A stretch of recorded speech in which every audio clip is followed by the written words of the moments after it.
네, 안녕하세요. 그간 잘 지내셨습니까? 오늘은 건강보험과 관련한 놀라운 소식이 있어서 오랜만에 카메라 앞에 섰습니다. 감사원발 건강보험료 쇼크라고 이름 지어봤습니다. 소득이 있으면 세금이 있는 것이 당연하죠. 소득이 있는 곳에 세금이 있다. 여기에 하나 더 준조세라고 하죠. 세금은 아닌데 세금에 준하는 만큼 따라다니는 애가 하나 있습니다. 건강보험료 부분인데요. 현재 건강보험료를 산정하고 부과하고 할 때 기준이 되는 여러 가지 소득들이 있습니다. 근데 그 중에서 여러분들께서 세공제형 연금저축들을 많이 하시고 계시죠.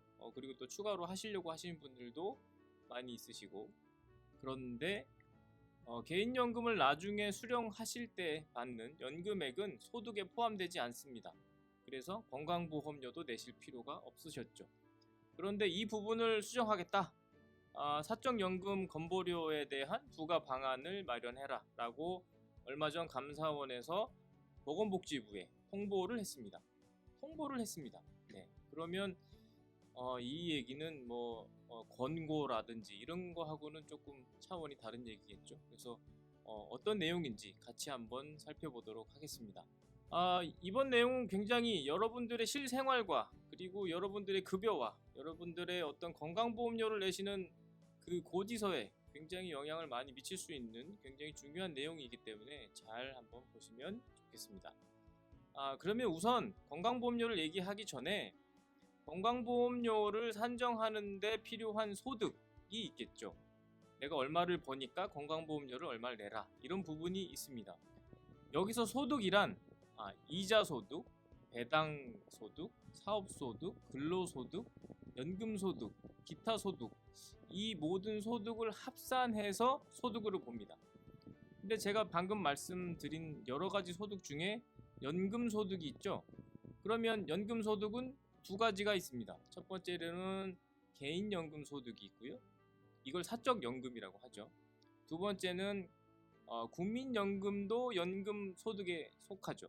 그래서 공적연금과 사적연금이 있는데 현재는 예를 들어서 설명 한번 드릴게요. 현재는 국민연금으로 연 2천만 원 정도를 받게 되는 A씨가 있다라고 하면 그분의 연소득이 2천만 원이 넘는 것이기 때문에 건강보험료를 21만 원 정도를 내고 있습니다.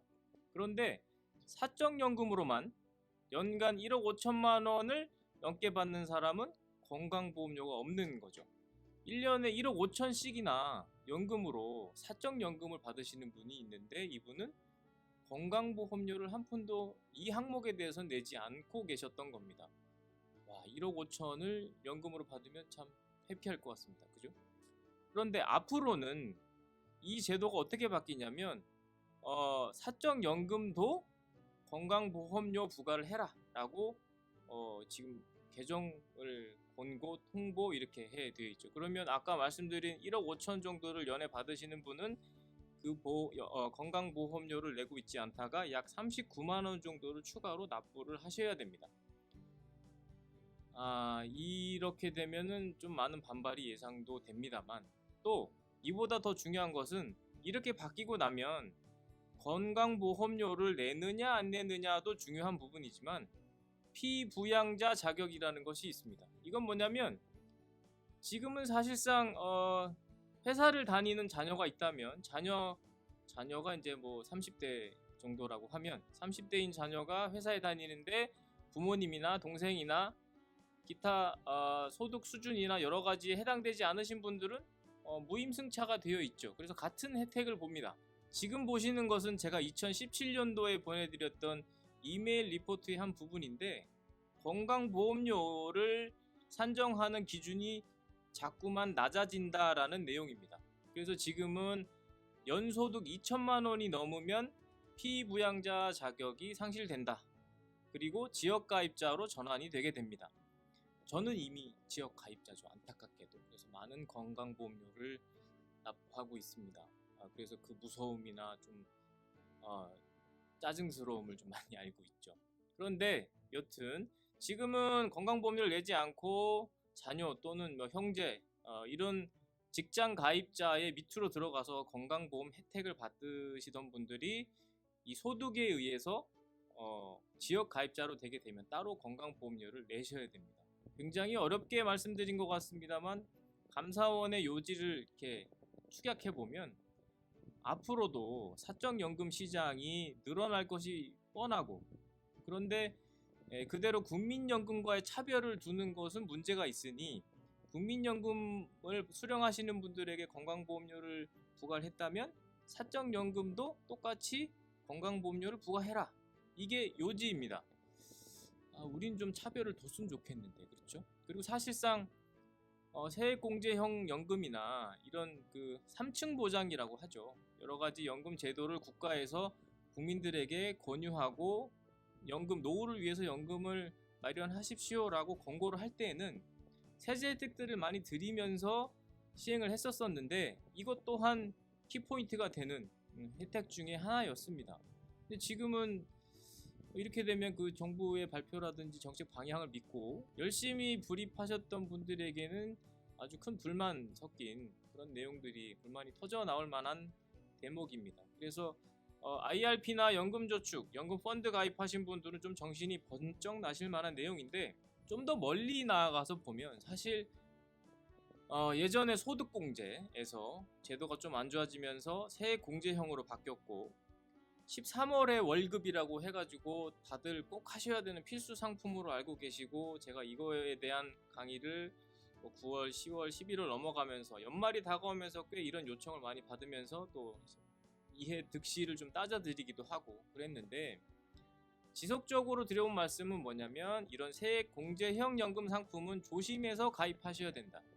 지금 조건이 고정 조건이 아니고 이처럼 나중에 또 변화될 수 있고, 여기서 잠깐 세액공제형과 비과세형을 좀 아직도 헷갈려 하시는 분들이 있으실 것 같아서 좀 말씀을 드리면, 지금 세액공제형 상품을 하고 계신 분들은 지금 납부하신 것을 가지고 나중에 세액을 돌려받으시죠. 정확하게 말씀드리면 돌려받고 그거를 안 쓰셨으면 좋겠는데 다들 쓰시죠. 아무튼 근데 세금 혜택을 어찌됐든 받으신 거 아닙니까? 그러면 그것을 나중에 연금을 받으실 때 세금을 다시 내셔야 됩니다. 이걸 전문용어로 세금 이연 효과다, 미룬다 이렇게 되어 있죠. 그리고 비과세형은 뭐냐면 이러한 세제 혜택은 없지만 나중에 낼 것도 없다 이렇게 되어 있습니다. 그러면은 지금 혜택을 받고 나중에 그걸 세금을 밀어놨다가 노후에 내는 것이 나은 것이냐? 안 그러면 지금은 혜택이 없지만 젊을 때 돈을 벌 때는 뭐 아직은 경제적으로 그렇게 큰 리스크가 아니니 그걸 불입을 해뒀다가 나중에 노후 취약한 시점에서 세금을 안 내는 것이 좋은 것이냐는 잘 판단해 보셔야 된다 이렇게 말씀을 쭉 드려왔습니다. 그래서 아마도 이런 일이 참 벌어지지 않았으면 좋겠습니다만 현재의 건강보험 재정을 살펴보면 어쩔 수 없습니다. 우리나라가 고령화로 가고 있다는 건 정말 삼척동자도 다 아실 만한 사항이고, 그리고 아이를 낳지 않고 그러면 결과적으로는 지금 현재 근로 생활을 하신다든지 사업 활동, 경제 활동을 하시는 분들께서 돈을 많이 내야 된다는 거는 정말 간단한 산수죠, 산수. 그렇기 때문에 병원에 가보면 여러 가지 의료 혜택을 좀 특히나 더 중환자분들 같은 경우에는 특히나 더 많이 받기를 원하시기 때문에 그런 부분을 채워 넣으려면 어쩔 수 없는 부분이 되겠죠. 키포인트는 뭐냐면 우리 집에 어떤 그 계정 과목이 있겠죠. 뭐 보험료 나간다, 그 다음에 여행 경비를 쓴다, 마트를 간다, 이런 계정 항목들 중에서 의료비 항목을 좀 확대시켜 놓을 필요가 있다고 저는 늘 말씀드려 왔습니다.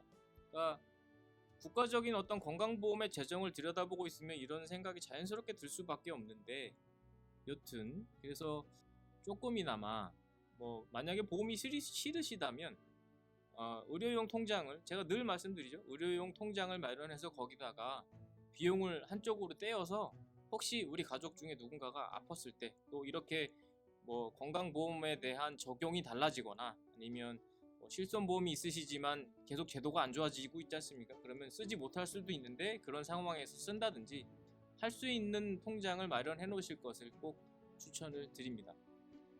네, 오늘은 참 조금은 어려운 얘기이실 수도 있고 관심이 없으시면은 저게 무슨 얘기 하실 수도 있는데, 다시 한번 말씀드립니다만 굉장히 그 여러분들의 생활에 또 월급에 지장을 줄 수 있는 그런 항목들이기 때문에 잘 한번 보시면 좋겠고요. 그리고 연말이 되면 세액공제형 연금 상품들을 많이 하시려고들 하시는데, 그런 부분은 꼭 상담을 통해서 나에게 이게 맞는 것인지 안 맞는 것인지를 체크해 보시고 가입하실 것을 권유해 드립니다. 그럼 좋은 하루 보내시고요. 제가 자주는 이렇게 찾아뵙지 못합니다만 이런 이슈가 있을 때마다 좋은 내용으로 다시 한번 찾아뵙고 인사드리도록 하겠습니다. 그러면 건강하시고요. 다음에 또 뵙겠습니다. 안녕히 계십시오.